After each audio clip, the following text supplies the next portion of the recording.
সারথি তুমি যাদব রাখাল গীতায় সারথি তুমি যাদব রাখাল গো অপরূপ লীলা তব তরুণতমাল গিরি ধারি গোপাল বোঝ গোপদুলাল অপরূপ লীলা তব তরুণতমাল গিরি ধারি গোপাল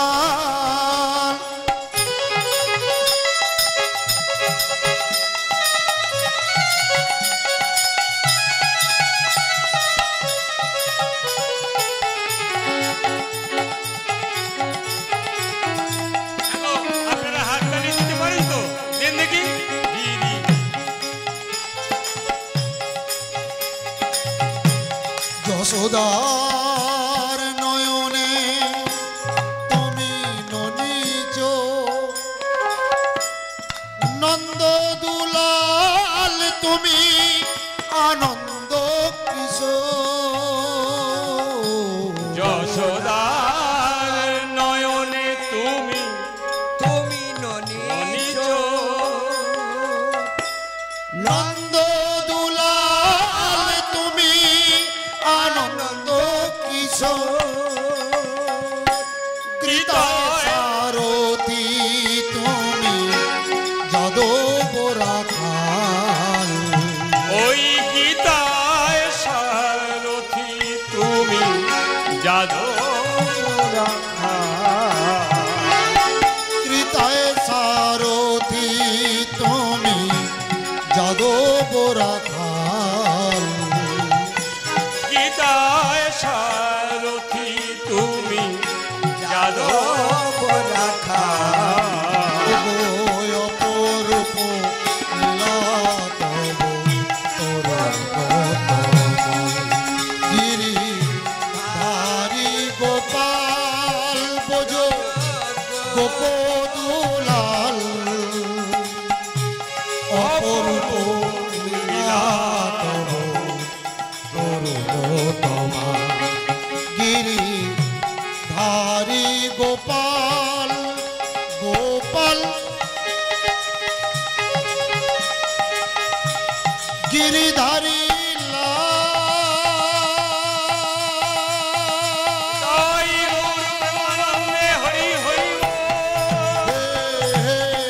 গোপাল অপরূপ লীলা তব তরুণতমাল অপরূপ লীলা তব তরুণতমাল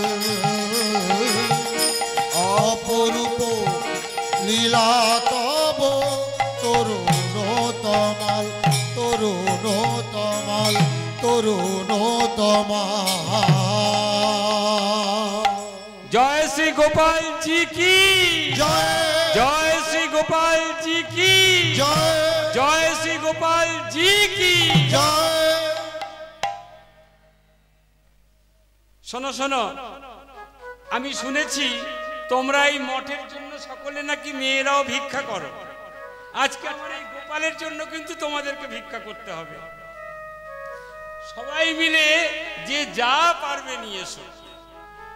গোপাল প্রতিষ্ঠা হবে তো, তা প্রতিষ্ঠার দিন সকলে কি করেছি জানেন? তখন ভিক্ষা কিন্তু এরকম হতো না, পকেটে হাত দিয়ে কেউ গুনতো না গো ছোটটা কোনটা। হ্যাঁ, হরি বল হরি বল। এই সিস্টেম ছিল না, এটা তো কলিযুগে হয়েছে। পকেটের ভেতরে হাত দিয়ে দিয়ে আমরা ভাবি কোনটা বেরোচ্ছে, এই বড় বেরিয়ে পড়লে আছে। ওই জন্য ও দাদা ভিক্ষা দেবে না তো বাছাবাছি করছেন কেন? আরে তুমি বোঝো না, বড়টা বেরিয়ে পড়লে অসুবিধা হবে না। মানে 2000 টাকার নোট সরকার তুলেই দিল, সরকার তুলেই দিল যাতে 2000 না বেরিয়ে পড়ে। খুঁজতে খুঁজতে ছোট, তার মধ্যে আবার 15টা ছেঁড়া বেরিয়েছে কিনা 10 টাকা। বাবা 10 টাকা দিয়েছি, শোনো যেদিনকে মানসা ভোগ হবে আমি কিন্তু এটা নিয়েই যাব। বলে কি নিয়ে যাবে? ওই যে দিয়েছি, তুমি থাকবে তো, আমায় কিন্তু প্রসাদ দিতে হবে। আচ্ছা যেও, 10 টাকার খালি লাইন দেখবেন, আমি তো এসে নিচে দাঁড়িয়ে থাকি, যখনই আমাদের প্রসাদ খাওয়ানো হয় কি মারামারি, অথচ এখানে বড় কীর্তনিয়া দিয়ে কীর্তন দিন দেখবেন লোক পাবেন না। বলে ওটা আবার শুনতে যায় নাকি? 10 টাকা দিয়েছি সেই প্রসাদটা পেতে যাব না? এই তুমি শরত আমাদের প্রসাদ পাওয়ার জন্য দাঁড়িয়ে আছি, এত জোর করছো কেন? ও বাবা 10 টাকা দিয়েছি না। হ্যাঁ গো সেটা যে ছেঁড়া ছিল, বলে ওই দিয়েছি তোমার বাপের ভাগ্য।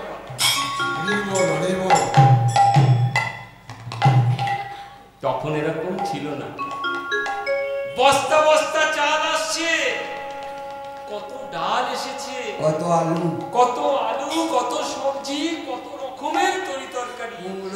হ্যাঁ, পায়েস হয়েছে, অন্ন হয়েছে, শুক্তো হয়েছে, ডাল হয়েছে, একেবারে ভর্তি করা গো। আপনারা মনে রাখবেন, যেটা হয়তো কেউ জানেন কেউ জানেন না, আপনারা জানেন আমি জানতাম না, আমি আমার জানার জন্য বলছি, আপনাদেরকে ছোট করছি না। এই অন্নকূট এই দিন শুরু হলো। এই যে জায়গায় জায়গায় অন্নকূট হয় না, এই অন্নকূট এই দিন হয়েছিল। এই দিন যেদিনকে মাধবেন্দ্রপুরী আমার গোবিন্দকে প্রতিষ্ঠা করলেন, এই অন্নের পাহাড় তৈরি হলো। অন্নের পাহাড়কে বলা হয় অন্ন।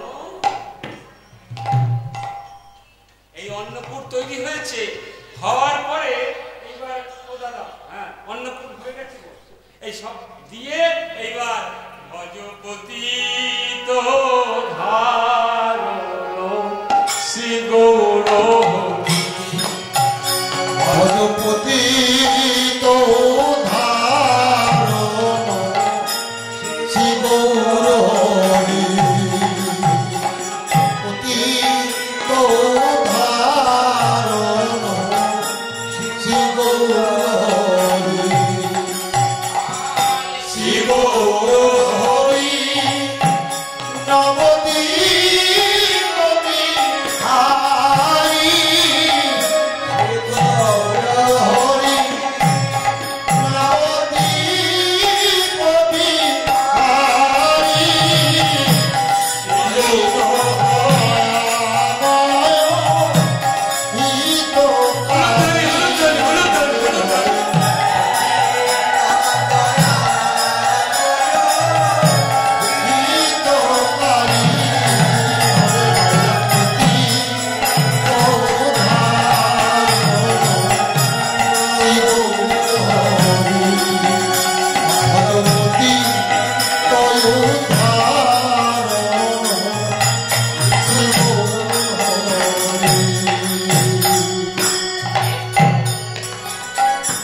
মহাপ্রভুকে ভোগ নিবেদন করেছে গো। শোনো শোনো, এইখানটা না, এই যে অন্ন সব রয়েছে, এই মহাপ্রভু গোবিন্দের মূর্তি রয়েছে, এখানে একটু পর্দা ধরো, পর্দা। ঠাকুর তো অন্নটা পাবে বাবা, শুধু ভোগ নিবেদন করলে হবে? ভোগ নিবেদন করেছি, এবার তো খেতে হবে, একটু আড়াল করতে হবে, আড়াল করতে হবে। চলো চলো সবাই বাইরে চলো, চলো চলো চলো চলো। এসো এসো মহাপ্রভু করি নিবেদন,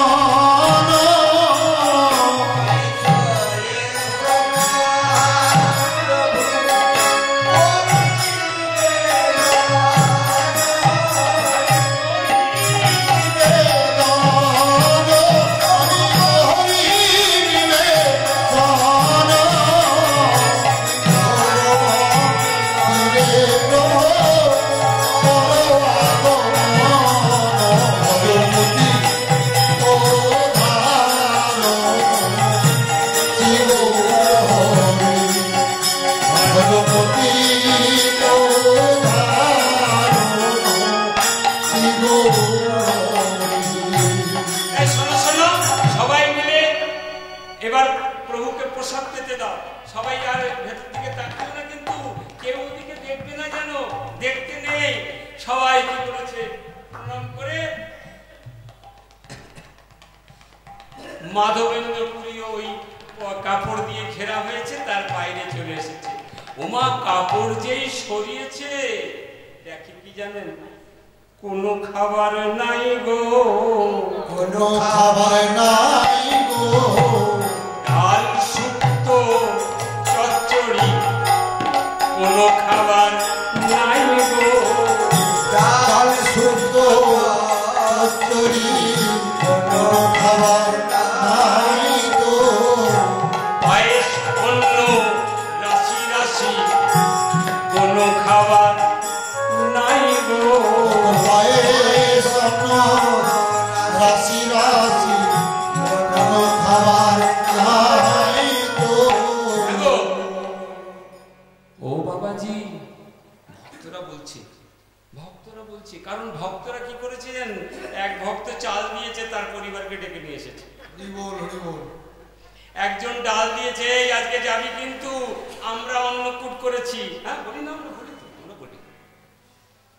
সবাইকে নিয়ে এসে রোমা যেই পর্দা সরিয়েছে, দেখে কিছুই না, ফাঁকা, সব ফাঁকা, একটু লেগে টেগে তো থাকবে, সব চাকা পোটা। মাধবেন্দ্র পুরীর দিকে তাকিয়ে ভক্তরা বলছে, ও প্রভু, আমরা প্রসাদ পাবো না,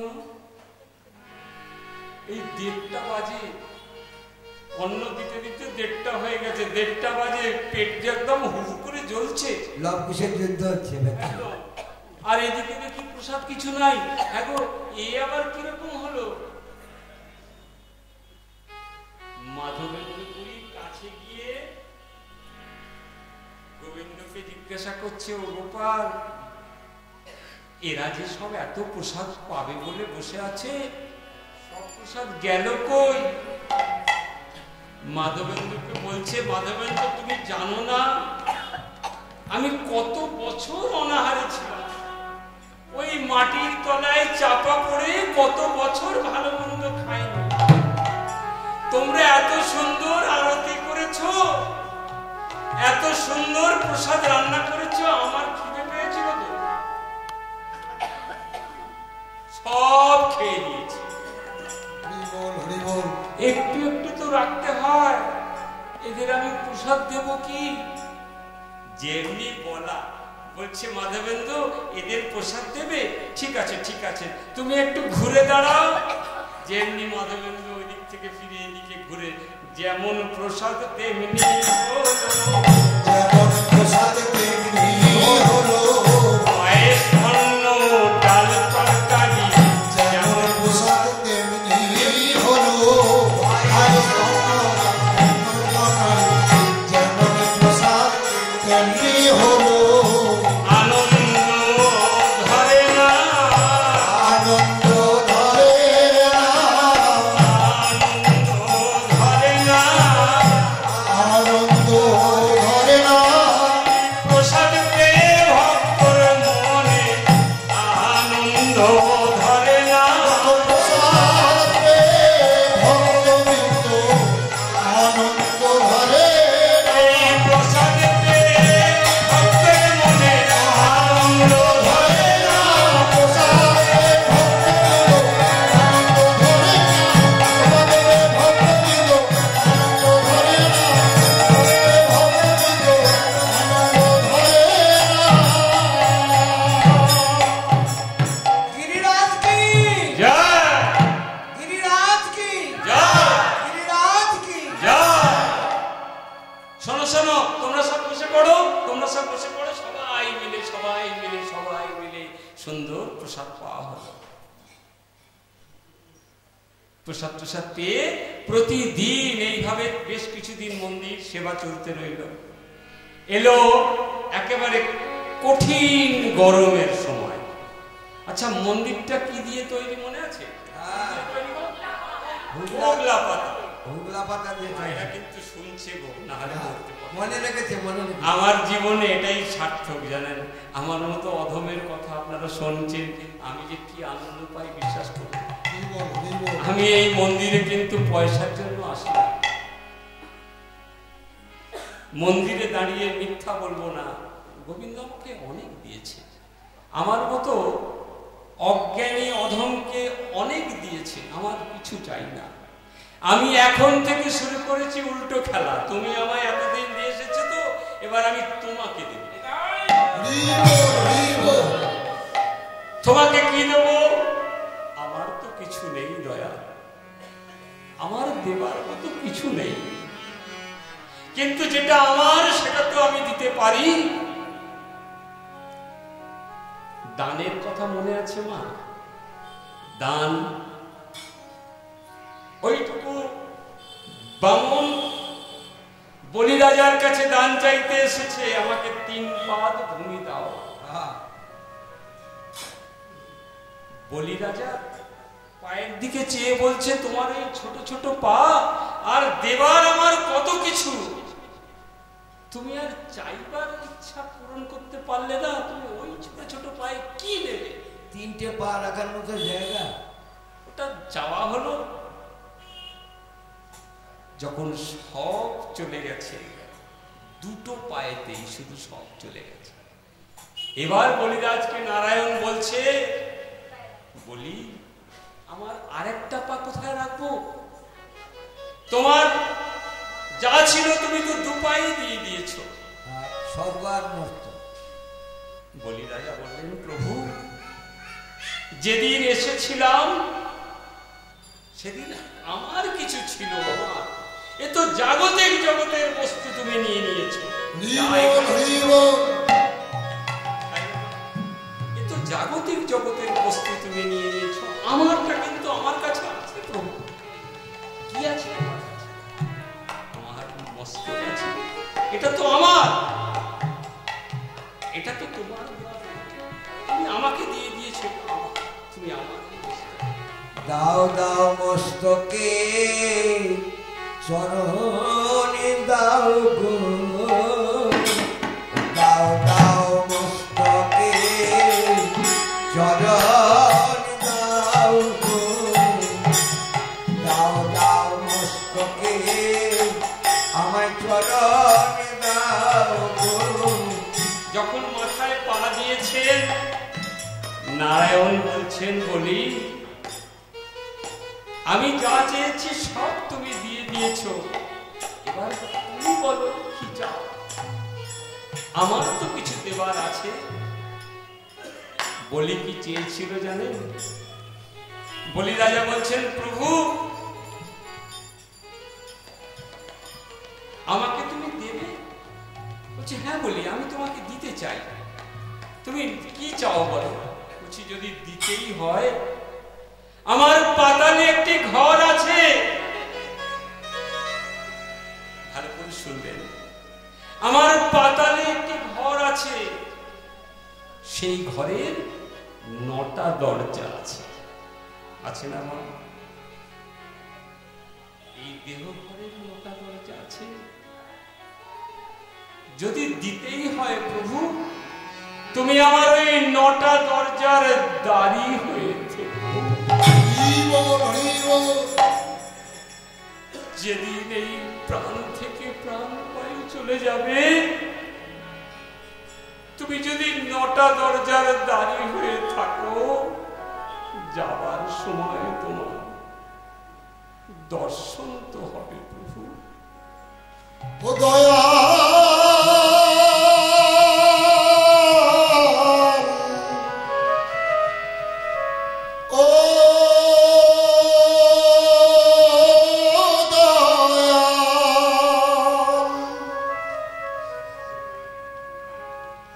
তোমার মতন আপন কেহ নাই দয়াল, তোমার মতন আপন কেহ নাই। ও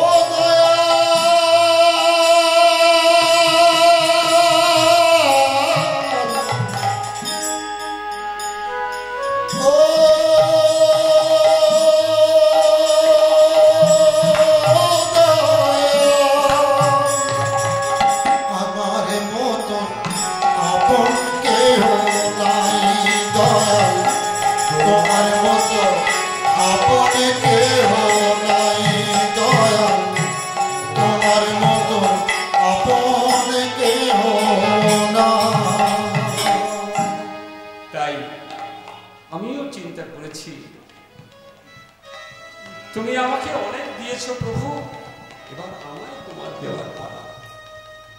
আমার অর্থ সঙ্গতি নেই, কিন্তু আমার কাছে যেটা আছে আমি তো শ্রমটা তোমাকে দিতে পারি। তাই এই আনন্দের হাটে এসে তোমার জন্য যদি এক ফোঁটা চোখের জল আমি দিতে পারি, পরজন্মে কাজ তো হবে গো। এই জন্মে যা পেয়েছি আবার তো আসবো, আবার যখন আসবো তখন যেন এইরকমই ভক্ত সঙ্গীত আসতে পারি, এটাই তোমার কাছে আমার। এর জন্য এই আনন্দের হাটে নিজেকে যোগদান করা। আমি মা যেখানে যেখানে অনুষ্ঠান করি আপনারা যা ভিক্ষা দেন, ওই ভিক্ষা নিয়ে গিয়ে আমি আমার মন্দিরের উৎসবে গোবিন্দের সেবায় দিই।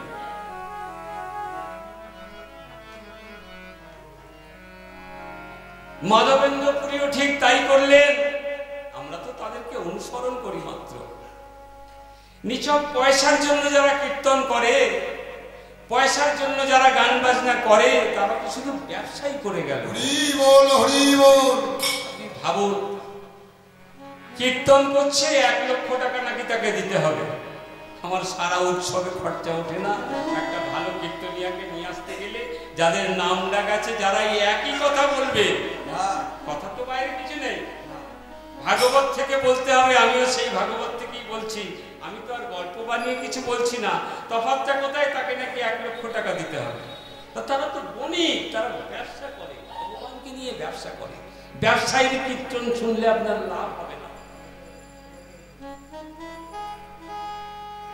আমার মতো অভক্তের কীর্তন শুনলে লাভ হবে কিনা তা জানি না, কিন্তু যার মধ্যে কোনো গিভ অ্যান্ড টেক পলিসি নেই, তাদের কথা শুনুন, কাজ হবে, কিছু তো কাজ হবে। কিছু কিছু মানুষ আপনার এখানকার ভিক্ষার পয়সা নিয়ে গিয়ে তারা মাছ মাংস কিনে খায়, আমি জানি। যতটাই ওপরে উঠে ততটাই তারা নিচে না। মদও খায়, মদও খায়। হ্যাঁ, অপরাধ, অপরাধ, অপরাধ। ভগবান মহাপ্রভু বলেছিলেন, এ বিক্রি করার নাম নয়, বিনা পয়সায় যদি পারো নাম বিলিও। যারা পয়সা নেয়, আর্থিক অসুবিধে আছে, কিন্তু তার জন্য এমন কিছু নয়। আজকে জানেন, যারা এই কীর্তন করে করে বেড়াচ্ছে, আপনারা ইউটিউব খুলে দেখবেন, গাদা গাদা কীর্তনিয়া, সবার এক একজনের ব্যাংক ব্যালেন্স শুনলে মাথা খারাপ হয়ে যাবে। তারা নিজেরা বলছে 40,000, 50,000 বলতে কোনো অসুবিধে নেই, 1 লক্ষ, 60,000, 80,000। ডাকাতি আর নয়। 3 ঘন্টা কীর্তন করবে, তাকে 80,000 টাকা দিতে হবে। বণিক ছাড়া কি আমাদের চাই? আমাদের সঙ্গে যারা রয়েছে, এনারাও ভীষণ স্যাক্রিফাইস করে আমার জন্য। আপনারা জানেন না, এই আজকে নারায়ণ যেখানে অনুষ্ঠান করবে বলেছিল, সেখানে নাকি ওকে 1,500 টাকা পেমেন্ট দেয়। আমি বলেছিলাম তুই আমার সঙ্গে থাকিস। ও আমাকে এখনো কাকা বলে সম্মান করে, এবং আজকে এই অনুষ্ঠানে যায়নি, আমার সঙ্গে এসেছে। এটা কি আমার কাছে কম প্রাপ্তি? আমার কাছে এটা অনেক। আমার এই দাদারা যারা যারা আছে, এরা কেউ পয়সার জন্য আমার কাছে লড়াই করে না, জানে যে যেটুকু দেয় এটাই কিন্তু আমাদের কাছে অনেক। তাই পয়সার বিনিময়ে যারা ব্যবসা করে, আমি তাদেরকে মনে করি যে নাম দিয়ে ব্যবসা করো না ভাই। ব্যবসার জন্য অনেক রাস্তা আছে, অনেক কিছু আছে, সেগুলো নিয়ে করো। কীর্তন নিয়ে, নাম নিয়ে ব্যবসা করো না, ও কাজের কাজ কিছু হবে না। হ্যাঁ গো মা, কচুরি খেলে পেট ভরে, ঠিক? কচুরি খেলে পেট না হবে, কচুরি খেলে পেট ভরে, হ্যাঁ ভরে। আবার আপেল খেলেও পেট ভরে, হ্যাঁ, আবার আপেল খেলে পেট ভরে, হ্যাঁ ভরে। এবার আমাকে ঠিক করতে হবে, আমি কচুরি খেয়ে পেট ভরাবো না আপেল খেয়ে ভরাবো। তার পরিণতি কি হয় সঙ্গে সঙ্গে বোঝা যায়, কিচ্ছু বোঝা যায়। খেতে খেতে খেতে খেতে খেতে খেতে এক সময় দেখবেন ডাক্তারবাবু বলবে, বাবা কচুরি খেয়ে খেয়ে তোমার শরীরে আলসার হয়ে গেছে। খায় আপেল খেয়ে খেয়ে, আপেল খেয়ে খেয়ে যখন আপনি আপনার বয়স বয়সে পৌঁছবেন তখন ডাক্তার বলবে এত সুন্দর চেহারাটা রেখেছো কিভাবে ভাই? তোমার বয়সে তো আমার কাছে লোক ওষুধ খেতে আসছে, আমাকে দেখে মনে হয় এখন আমাকে দেখতে একেবারে গৌর বর্ণ। কি করে রেখেছো? না আমি আপেল খাই। আরে তুমি এরকম কেন? বলে আমি কচুরি খাই। তাহলে খাওয়া তো দুজনেই খেয়েছে, তফাৎটা নাম আমিও করি, নাম সেও করে। আমি নাম করে আমার ওই 15 বছরের আয়ুকে 7 বছরের আয়ুকে 9 বছরে এনেছি। এটা আমার কাছে বড় পাওনা। এখনো মনে করি যদি আপনাদের কাছে এইভাবে নাম করে, আর আমার ঘরের যেটুকু পয়সা, ও তো বাজে পয়সা, আপনারা যে পয়সা দেন ওটা খাঁটি পয়সা। আমি এক সাধু বাবাকে জানতাম, জানেন, তিনি ভিক্ষা করতেন। যখন গঙ্গার পাড় দিয়ে যেতেন ওই ওই হরিদ্বারে গঙ্গা দেখেছেন তো, একেবারে ভাষা গঙ্গা, সব দেখা যায়।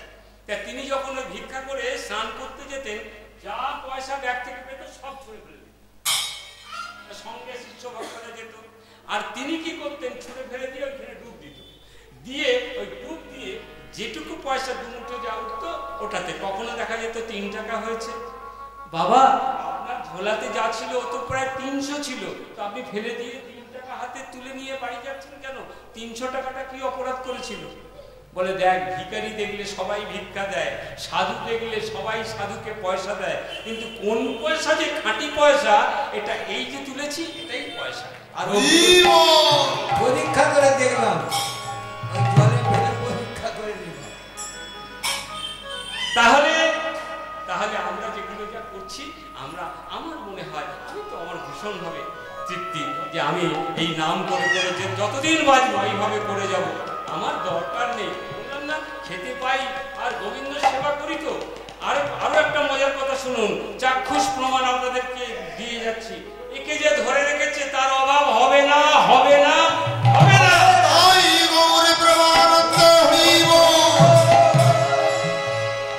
ধর্ম রে ধর্ম রে ধর্ম রে ধরে মরে ধর্ম রে ধর্ম রে ধর্ম রে ধর্ম রে বলছে ধর্ম করছে তো, ধর্ম রে ধর্ম